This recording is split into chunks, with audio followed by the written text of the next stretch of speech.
Episode 15 मुझसे माफी मांगो। विधि जोर से चीखी और एक कोने में सिमट कर बैठ गई। तुरंत ही वो परछाई भी किसी चीज से टकरा कर बैठ गई। तभी विधि को एहसास हुआ कि उसके और उस परछाई के बीच एक लोहे का घेरा था। वो परछाई एक बड़े से कुत्ते की थी। विधि को बचपन से ही कुत्तों से बहुत डर लगता था और आरव ने उसे अपने खानदानी मास्टिफ के साथ बंद कर दिया था।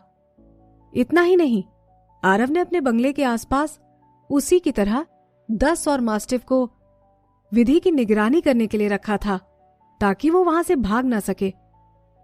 विधि ने कभी भी नहीं सोचा था कि मास्टिफ का इस्तेमाल इस तरह भी किया जा सकता है। विधि उस मास्टिफ के साथ पूरी रात उस अंधेरे बेसमेंट में बंद रही। वो मास्टिफ कभी जोर जोर से रोता और गुर्राता, तो कभी लोहे के घेरे से अंधेरे में टकराता या फिर कभी विधि को काटने की कोशिश करता। डरी सहमी विधि कभी आरव को गालियां देती तो कभी उसे बाहर निकालने के लिए उससे भीख मांगती। ठंड के मारे उसने एक कोने में खुद को सिकोड़ लिया और महसूस किया कि उसकी आवाज चिल्लाने की वजह से खराब हो चुकी थी। उसे पता नहीं था कि आरव बेसमेंट का दरवाजा कब खोलेगा। उसे अब तक सुनाई दी थी तो बस एक आवाज, क्या तुम अब भी जानना चाहती हो कि एक जानवर कैसा होता है? पर विधि अपने कांपते होठों से कुछ नहीं कह पाई। फिर आरव उसके पास आकर खड़ा हो गया और उसने कहा, माफी मांगो मुझसे और कहो कि तुम्हारी गलती थी और मैं तुम्हें यहां से ले जाऊंगा। विधि को यह तो याद नहीं कि उसने आरव से माफी कैसे मांगी, पर विधि को यह याद था कि आरव उसे अपनी गोद में उठाकर उसके बेडरूम तक लेकर आया था। पर वो बेडरूम किसी जेल से कम नहीं था। उस रूम में चेन्स और हैंडकफ्स के साथ साथ टाइट सिक्योरिटी भी थी। पर उस कमरे की खिड़कियों से आती सूरज की रोशनी और उसका नरम बेड उसे एक अलग तरह की सुरक्षा का एहसास दे रहा था। इसी वजह से वो जल्दी ही एक गहरी नींद में सो गई थी। इस हादसे के बाद विधि की तबीयत इतनी खराब हो गई कि उसे 1 हफ्ते तक बुखार के साथ साथ हमला करते हुए मास्टिफ के बुरे सपने आते थे। तबीयत ठीक होने के बाद विधि हर रात आरव से दबकर उसके हर हग और टच को बर्दाश्त करती थी। पर यह पहले की तरह बिल्कुल नहीं था। पहले तो वो उसे अपने पूरे दिल से प्यार करती थी और एक भगवान की तरह पूछती थी। जैसे जैसे विधि की यादें जाती रहीं, बाथ टब का पानी भी भरता गया। विधि पूरी तरह से पानी में डूब चुकी थी और उसके कंधे का घाव भी अब पानी में भीग चुका था। आंखों से बहते हुए आंसू की वजह से विधि की आंखें धुंधली हो गई थीं। विधि ने अपना बाथ टॉवेल लिया और बहुत ही बेरहमी से अपने शरीर को पोंछने लगी। वो तो बस इतना चाहती थी कि उस पर से खून और उस जानवर की गंध दोनों ही चली जाए। उसके शरीर के लाल हो जाने के बाद भी वो गंध उस पर से नहीं गई। विधि ने टॉवेल को बाथ टब में फेंक दिया और एक कोने में खुद को समेटकर बैठ गई। बहते हुए पानी की आवाज उसके कानों में एक सैड सॉन्ग की तरह बज रही थी। मानो कह रही हो कि काश कि वो उस वक्त में जा सकती जब वो 12 साल की थी। उस वक्त वो उसकी ओर बुरे इरादों से उठने वाले हाथों को रोक पाती थी। अगर वो अब भी हो पाता तो कितना अच्छा होता। जब उसे होश आया तो बेड पर थी। विधि ने अपनी आंखें खोली और कमरे की सीलिंग को देखा, जिसका डिजाइन काफी उलझा हुआ था, पर उस पर लगा झूमर बहुत ही खूबसूरत था और उसके नीचे एक नरम बेड पर लेटी थी विधि। उसी वक्त उसने किसी को उस पर चिल्लाते हुए सुना, विदुषी, क्या तुम मरना चाहती हो? तुम बाथरूम में बेहोश कैसे हो सकती हो? तुम्हारा घाव पूरी तरह से पानी में डूब चुका था। अगर तुम्हारे लिए खाना लेकर स्टाफ मेंबर नहीं आई होती तो ब्लड लॉस की वजह से तुम मर चुकी होती। विधि पर जो गुस्से में चिल्ला रहा था वो जयंत था। विधि ने याद किया कि वो इस हालत में कैसे पहुंची।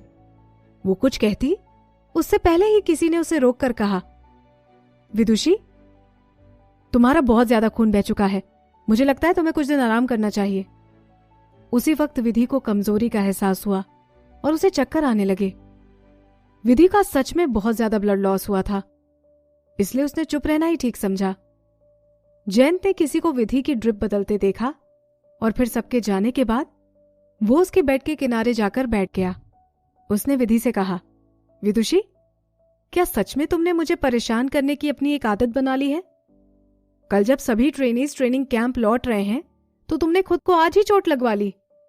विधि चुपचाप जयंत की बातें सुनती रही। भले ही उसका ब्लड लॉस उसके विदुषी होने की वजह से हुआ था, पर चोट तो मोहित के टबी की वजह से लगी थी ना। उसकी जगह जयंत को क्या यह बात मोहित से नहीं करनी चाहिए थी? पर उससे कोई क्यों कुछ कहेगा, वो तो बॉस है ना, इसीलिए अब उसे ही सुनना होगा, विधि ने सोचा। जयंत ने आगे कहा, तुम्हारी हालत देखकर ऐसा लगता है कि तुम अभी लौट नहीं सकती। मैंने बॉस से बात कर ली है। उन्होंने कहा है कि तुम ठीक होने तक यहां रुक सकती हो, और जब ठीक हो जाओ तो ट्रेनिंग कैंप तक खुद चली आना। उसने कुछ देर रुककर फिर उससे कहा, बॉस भी खुद के ठीक होने तक यहीं रहेंगे। अपने रूम के अंदर ही रहना और ज्यादा इधर उधर घूमने की जरूरत नहीं। बॉस को परेशान मत करना। विधि समझ गई कि पहले की बात उतनी जरूरी नहीं थी। सबसे जरूरी बात तो ये थी कि बॉस को परेशान मत करना। जयंत को चिंता करने की कोई जरूरत नहीं थी। टबी की वजह से तो वो वैसे भी कहीं घूमने वाली नहीं थी। विधि ने जयंत की ओर देखकर अपना सर हाँ में हिलाया। फिर जयंत ने उससे आगे कहा, और जो कुछ आज हुआ वो किसी से मत कहना, और कैंप पर लौटने के बाद तो बिल्कुल भी नहीं, समझ आया? विधि को पता था कि ये अंडरवर्ल्ड है, उनके अपने सीक्रेट्स होते हैं। अब जब विधि ने सोचा तब उसने पाया कि एंटरटेनमेंट सर्कल में मोहित के बारे में सब नहीं जानते थे। वो भी उसके बारे में कुछ कहाँ जानती थी। उसने जो भी मोहित और उसके परिवार के बारे में सुना था वो आरव से ही सुना था। आरव ने विधि को बताया था कि वेवे डांस बहुत ही लो प्रोफाइल रखता था और अपनी असलियत सामने नहीं आने देता। अगर आरव ने उसकी छानबीन नहीं करवाई होती तो उसे भी पता नहीं चलता। पर विधि की एक छोटी सी ट्रेनी की पहचान को देखकर कोई ये नहीं बता सकता कि उसे क्या पता है और क्या नहीं। विधि ये सोचकर हैरान थी। जयंत को लगता था कि विधि ये बात किसी को बता देगी। कोई भी नॉर्मल इंसान जो हुआ वो शेयर नहीं कर सकता। विधि ने जयंत की ओर देखकर कहा, चिंता मत कीजिए, मुझे इससे ज्यादा जानने की कोई इच्छा नहीं है। जयंत ने मुस्कुराते हुए विधि की ओर देखकर कहा, अगर तुम्हारी इच्छा हो तब भी कोई दिक्कत नहीं है। एक रास्ता ऐसा भी है जिसके बाद तुम कुछ बोल नहीं पाओगी। ये विधि के लिए एक सीधी धमकी थी। विधि ने खुद को एक ओर सिकोड़ते हुए कहा, चिंता मत कीजिए चेयरमैन जैन, मैं भी मरने के लिए तैयार नहीं हूं। फिर उसने कुछ देर रुककर कहा, क्या आप जा सकते हैं? मुझे आराम करना है।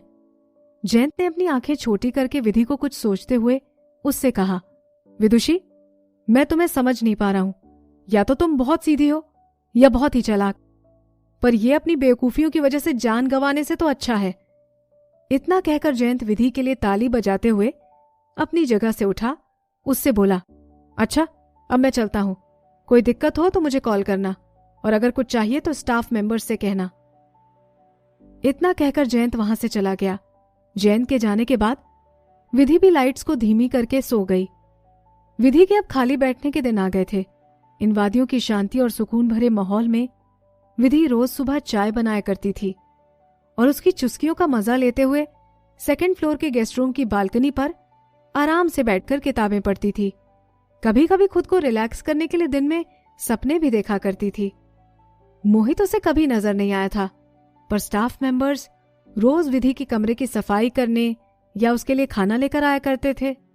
इसके अलावा विधि ने सिर्फ विला के केयरटेकर को देखा था, जो उसके लिए एक बुके लेकर आता था, जिसके फूलों का रंग दिन के हर पहर बदलता रहता था। सुबह वह सफेद रंग का होता था और दिन के दूसरे पहर लाल। नाजुक पर आंखों के लिए खूबसूरत। केयरटेकर ने कहा कि यह विधि से उसकी चोट के लिए माफी मांगने का उनके बॉस का तरीका है।